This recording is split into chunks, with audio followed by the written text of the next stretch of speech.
हरे कृष्णा मु हेउची आपणकर मधुस्मिता मु हेउची आपणक प्रिय Monalisa welcome to our channel मधुमनास भक्ति। आसंतु आज ही वीडियो रे जानिबा माता सरस्वती को काहींकी विद्यार देवी बोली कहा जाए। माता लक्ष्मी भगवान विष्णुकर पाद सेवा करुथिले। सही समय रे लक्ष्मी कहिले मु आपणकर अर्धांगिनी मोते किछि वर दियंतु।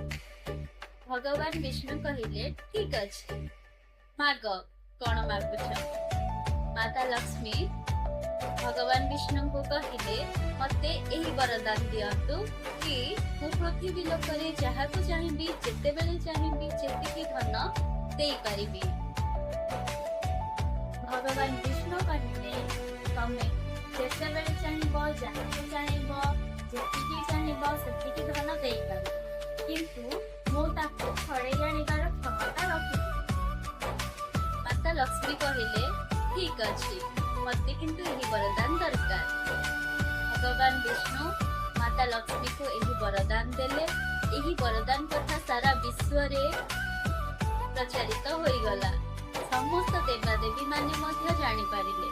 माता सरस्वती एही सब कथा जानी से भगवान विष्णु को पाखरे जाई पहुंचिले। माता सरस्वती भगवान विष्णु को कहिले मते भी किछि वरदान दरकार। विष्णु कहिले ठीक अछि जहा मागिबार अछि माग। माता सरस्वती कहिले मते आपण जहा कि देले चलिबो, किंतु माता लक्ष्मी को ठारो भल होइथिबा दरकार। भगवान विष्णु कहिले ठीक अछि तमे जेते बेले चाहिबो जहा को चाहिबो जेतिकी चाहिबो सेतिकी विद्या देई परिबो एवं से विद्या को मु मध्य मो पाखकु आनी परिबी नाही।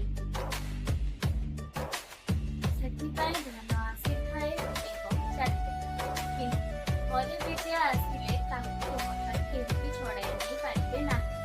सेतिपाई माता सरस्वती को विद्यार देवी बोली कहा जाए। जदि आपनको ए वीडियोटी भल लागिछि ताहेले लाइक कमेंट शेयर एवं आम चैनल को सब्सक्राइब करंतु। रहिलो नमस्कार। राधे राधे।